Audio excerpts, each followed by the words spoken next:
নরসিংদীতে নিষিদ্ধ ছাত্র সংগঠন ছাত্রলীগের ১০ নেতার ৭ দিনের রিমান্ড মঞ্জুর করেছেন আদালত।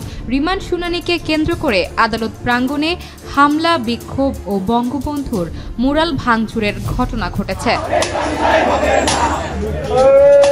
বৃহস্পতিবার ৬ ফেব্রুয়ারি সকাল থেকেই নরসিংদী আদালত প্রাঙ্গণে বিক্ষুব্ধ ছাত্র জনতা অবস্থান নেয়। সকাল ১১টার দিকে গ্রেপ্তারকৃতদের আদালতে নেয়ার সময় উত্তেজনা ছড়িয়ে পড়ে। এ সময় গ্রেপ্তারকৃতদের উপর হামলা চালানো হয়। দ্রুত পরিস্থিতি নিয়ন্ত্রণে আনতে অতিরিক্ত পুলিশ মোতায়েন করা হয় এবং নিরাপত্তা ব্যবস্থা জোরদার করা হয়।